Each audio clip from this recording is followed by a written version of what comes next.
Donc, on va aborder un autre aspect de l'opération psychologique QAnon et voir comment elle a pu servir à couvrir les affaires de pédophilie liant directement Trump et Epstein.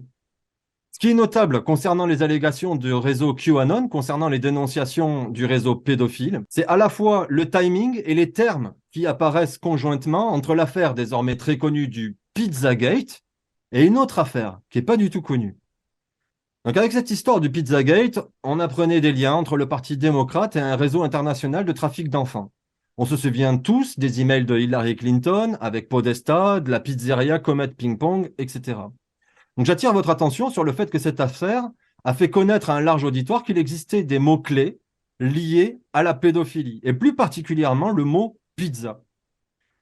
Donc on est dans une ère où ces mots-clés ont une importance toute particulière parce que nous sommes dans l'ère d'Internet et que ces mots-clés, les hashtags, peuvent d'un coup monopoliser l'attention en associant un mot à un concept.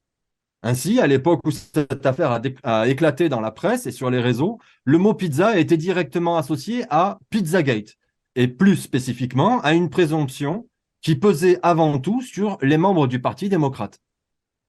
Je parle ici de présomption parce qu'à l'heure actuelle, même s'il semble évident que les démocrates sont de même nature que les républicains, on l'a compris avec le monopole politique du milieu mafieux, du calibre de Roy Cohn et compagnie, on l'a compris aussi avec Hunter Biden, il n'a encore jamais été prouvé quoi que ce soit de concret au sujet du Comet Pizza. Jusqu'ici, cette affaire, elle se résume à il y a eu des mails codés, une pizzeria a été nommée, et la conséquence n'a pas été l'arrestation d'Hillary Clinton. Il n'y a pas eu de révélation de Frazzle Drip, mais en revanche, de vrais coups de feu ont été tirés par Edgar Madison Welch, une personne qui s'était mis en tête de rendre justice lui-même. Et donc, on peut dire que cette histoire n'a eu strictement aucun débouché sérieux, hormis un gain de temps considérable auprès d'une partie des gens qui s'attachaient à ces questions de lutte contre la pédophilie. Mais il n'y Mais a cette jamais affaire, de développement, Joe. C'est ça qui est alarmant. Malgré toutes les promesses, puis c'est un bon exemple, le Pizzagate, il n'y a eu aucune révélation officielle, aucune accusation, aucune arrestation, aucune. Il n'y a jamais rien qui se passe. Là encore, on nous parle du réseau Epstein. Puis là, il y a des listes qui circulent. ouais, C'est des listes bidons. Oubliez ça. Jamais ça va sortir. La crasse du Parti républicain et du Parti démocrate sont impliqués là-dedans. Ils vont pas se tirer dans le pied. C'est ça, Joe, que tu es en train d'expliquer, là. ça va plus loin que ça. On va, on Ouais. va, on va détailler la chose. Mais oui, c'est clair, il ne s'est rien passé. Il n'y a pas eu de débouché. Flynn et Trump disaient à Hillary qu'elle méritait d'être en prison, on se souvient. Trump l'avait même dit sur un plateau de télévision. Euh, Vous aimeriez pas que je sois au pouvoir, sinon vous finiriez en prison. Ben non. Il a été au pouvoir, elle n'a pas fini en prison, il avait le temps pour ça. Bref, le terme pizza, vous remarquerez qu'il n'a pas été associé à l'affaire d'Epstein, à aucun moment. Le mot pizza, il était associé à l'affaire du Comet Ping Pong. Donc, les fameux emails entre Hillary Clinton et Podesta. Pourtant, il y a bien une affaire qui évoque ces mots-clés très précisément. Le choix d'associer ce mot à l'affaire sans déboucher des mails d'Hillary Clinton, dont l'écho a été les fameux Wikileaks, au moment de cette séquence. Donc, j'en parlais, un millefeuille argumentatif pour quiconque a tenté de se plonger dans ces documents, presque tous caviardés, on ne savait pas où aller chercher. Donc, ce choix, il n'est pas anodin de la part des réseaux. Parce qu'aujourd'hui, un mot-clé peut référencer un dossier mieux qu'un autre sur Internet.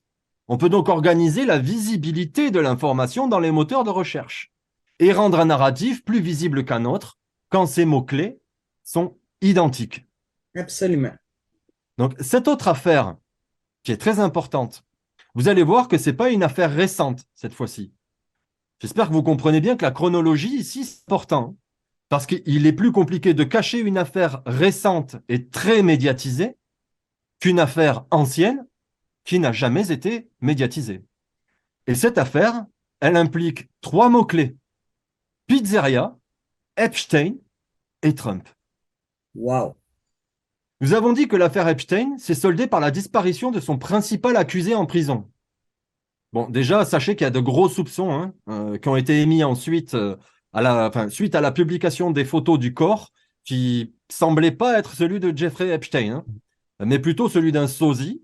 Et vous vous rappelez que Baden, le curieux légiste en chef des médias de gauche et de droite, pendant qu'ils étaient fascinés par l'affaire du Pizzagate, les gens s'occupaient de ça, ils s'occupaient pas du reste. Donc maintenant, on va parler d'un autre Pizzagate, donc le Pizzagate de Trump et Epstein. Il y a l'affaire Maria. Maria a été kidnappée à l'âge de 11 ans le 19 mars 1993. 93. À cette époque, personne ne parlait de Trump comme d'un candidat, pas même les Simpsons, qui ont présenté cette éventualité, donc je le rappelle, en l'an 2000. Donc cette gamine, elle a été enlevée par Epstein devant une pizzeria de la ville de Waterbury, qui aujourd'hui a été changée. C'est plus une pizzeria, donc les traces ont été effacées. Mais les documents subsistent. Ces affaires, elles sont encore sur Internet. La pizzeria s'appelle le Nash Pizza pour les gens que ça intéresse. Vous vous rappelez ce que je vous disais concernant les mots-clés et le hashtag Pizzagate. Cette gamine, elle a été enlevée pour le compte de Trump et une plainte a bel et bien été déposée à l'époque.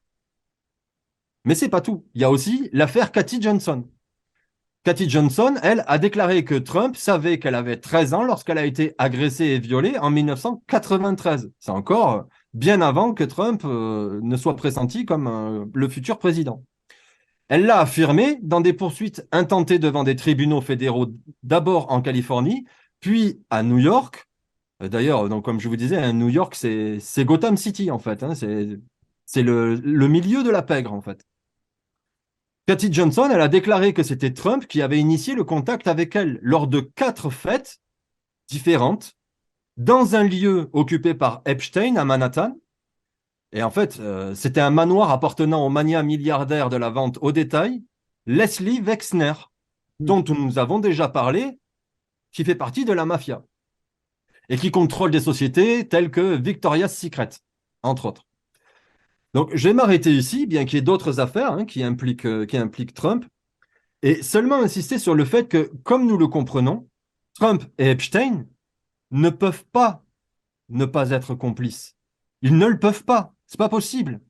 La résidence bien connue, d'ailleurs, au passage, soit dit en passant, le Mar-a-Lago, le centre de Trump, c'est à 500 mètres du lieu des activités de Epstein.